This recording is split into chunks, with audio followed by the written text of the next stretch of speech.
Welcome back to Doc's Hot Shop and Forge. So let's continue outfitting the treadle hammer with some more tooling. As I mentioned in the video about making the spring swedges and flatter, link up there I think, I also want to make a hammer eye drift set. I don't plan to make large hammers at this stage, so this set will be aiming for the eye for say a maximum 2.5 pound hammer.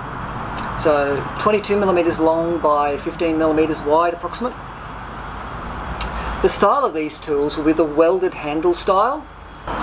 For the steel for the actual punches, I'll be using some offcuts of S7 from jackhammer bits. And the style, and the design that I'll be using, especially for the punch, is one that Dan over at Trust Me I'm a Blacksmith did a few weeks ago, which comes down to a very narrow point for the actual cutting. I'm not drawing this very well.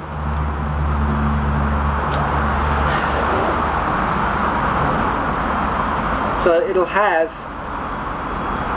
sort of radius like this, which gives you a very narrow cutting surface, so it's very efficient, it's very quick to cut, produces a very small slug at the end, but also because it is thin, it doesn't have a lot of punch drag effect, so it's not going to distort the blank too much when you're punching the eye initially. As I've never made these before, I don't know how it's going to work out, whether I'm going to be doing it right. I'm fully expecting my first version to probably not hold up all that well in actual use, but we'll find out when we make a hammer. As for the drift, it's going to be much like any other drift, just shorter and a little more steeply tapered, so it'll make a more aggressive hourglass shape in the eye. So let's get things hot. So as we discussed, this is going to be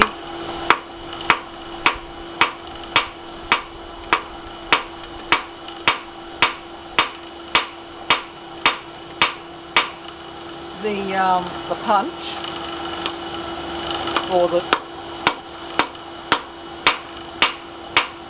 more akin to a slitting chisel than a punch, to be honest. Let's just quickly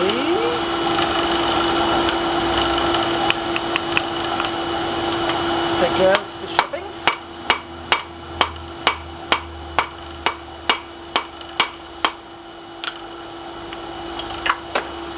Now, because this is S7, this is going to be a tough one to forge, but it'll give a good long-lasting tool. So, let's get it hot again.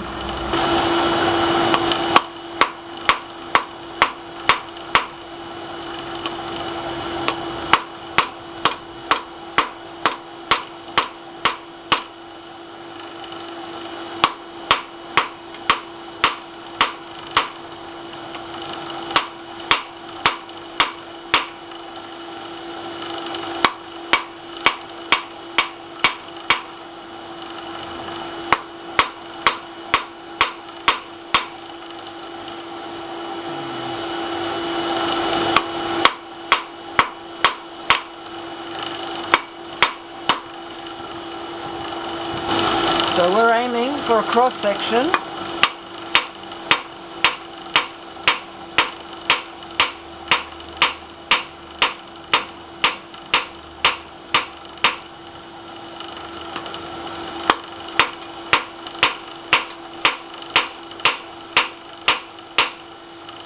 So we're aiming for a cross section about an inch up, about 25mm to 30mm up, that we can use as the starting size for our drift.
Now, because of the way this is going to be used, we want it to have a profile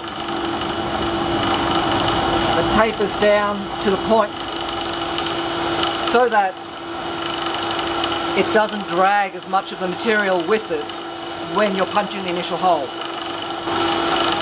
So as you can see, we're starting to get that waist going.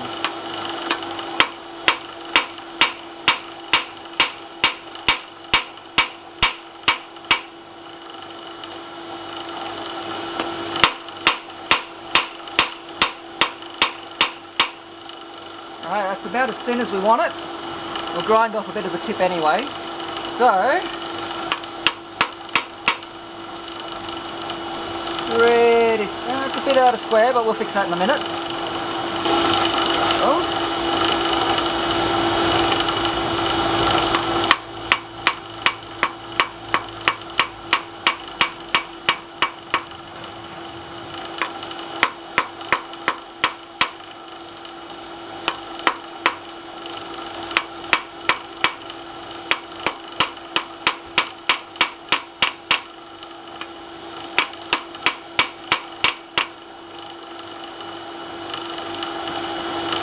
So we want it in perpendicular to that surface as much as we can. There's a little bit of weirdness going on there, we'll have to fix that.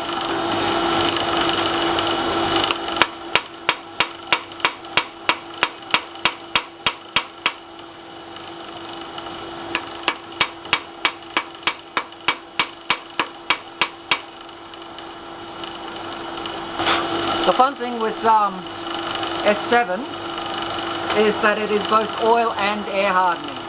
So there ain't no normalizing this. So I'm just going to bring it up to temperature and chuck it into my annealing bucket to let it cool off as slow as I can. It won't be as slow as it needs to be, but it will make grinding a lot easier. Now for the punch, we're going to start at the top by flattening it out a little bit so we get a bit more width.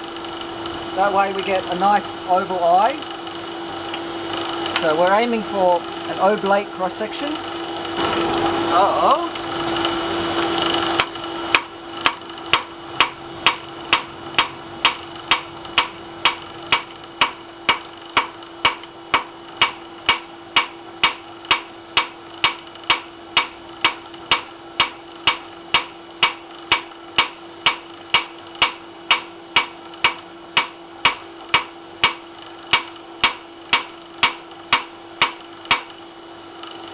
See?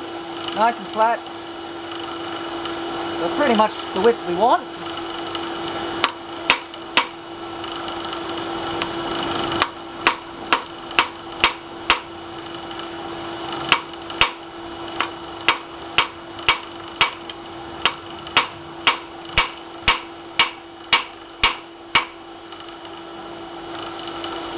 Now we have to draw out the point. I almost forgot to show you making the handles.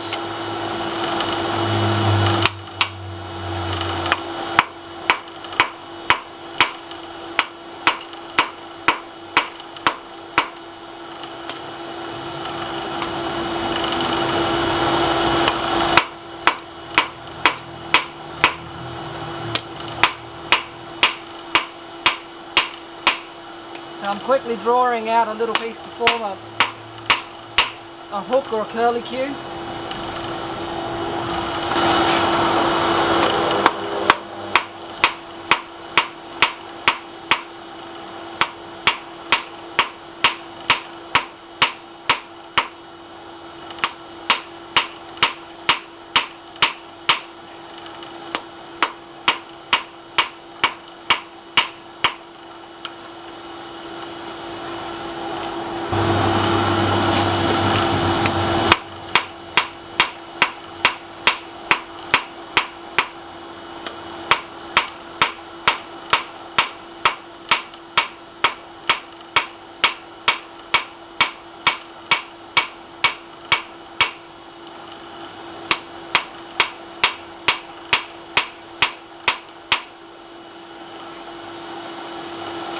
Alright, we'll just make that a little bit narrower. Your curly cue, bend it out and loop it over.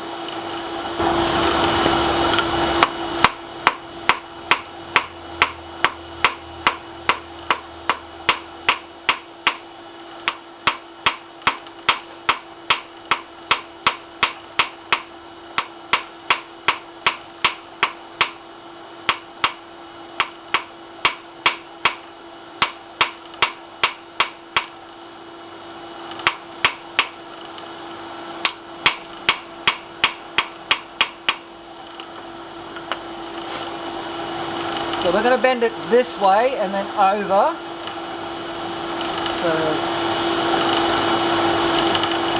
So curlicue will have to go this way. So I'll have to hammer that way. This is what I love about a solid fuel fire.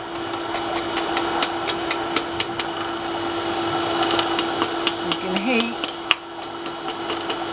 just the bit that you really want.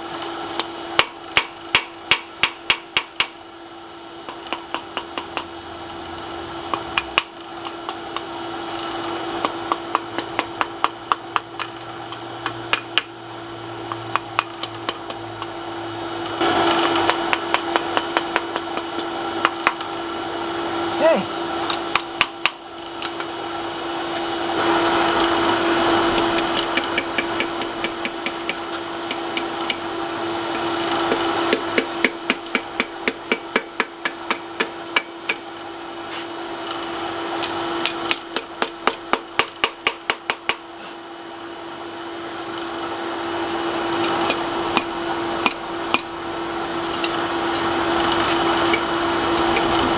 Let's get that hot again and we'll finish that loop. Quenched off just the curlicue so I don't end up wrecking it.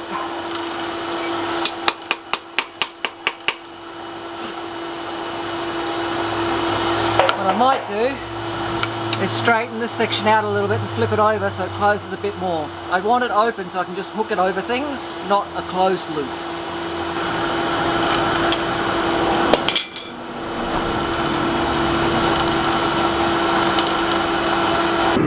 So we're bringing the first of the punches up to temperature. So this is the hammer eye slitting punch. And we're doing it nice and slow so the tip reaches temperature after the body has reached temperature. That way we guarantee that no part has been overheated. We have preheated the oil to about 62 degrees, which, if you're curious, is when you can hold on to a dry surface for about 10 seconds before it starts becoming uncomfortably painful. That is that temperature.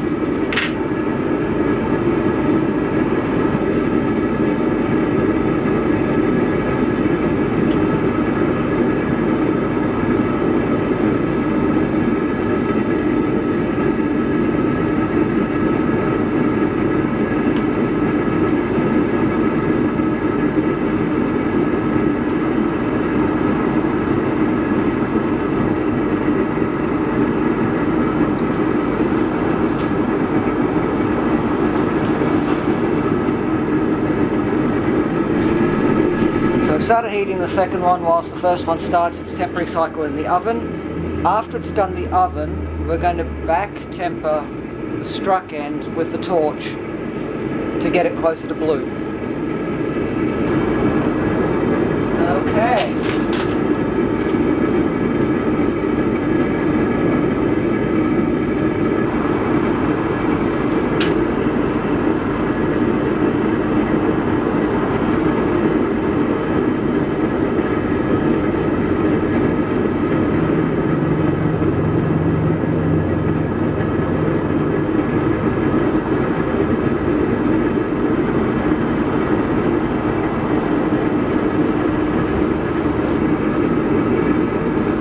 Alright, now they're both going to sit in the oven for an hour and then I'll do the back tempering. Well, these have come out a treat. I'm really happy with how they've come together. I'm really happy with how I've managed to forge things. Only thing I'm not happy about is the misstrike on this Maker's Mark, but you can't really change that. So this is what I was trying to get at as far as the cross section goes. It's got this like a very large radius on each side. It's very thin.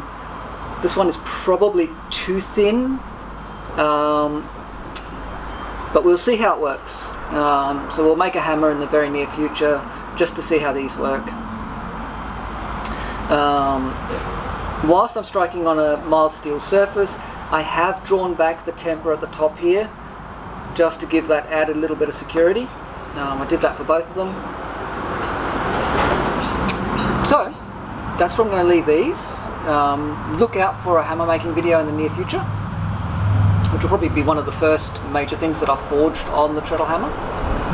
If you would like to make a financial donation to the channel, I now have a Patreon. Any donation made will be just that, a donation. The content will always be free.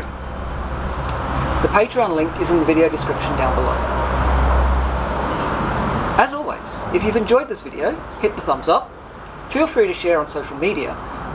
And if you haven't already subscribed, I would love it if you subscribed. Don't forget, when you subscribe, hit the notification bell so you get notified when new videos are uploaded. So get out to your shop, have fun, but do stay safe, and I'll catch you for the next one.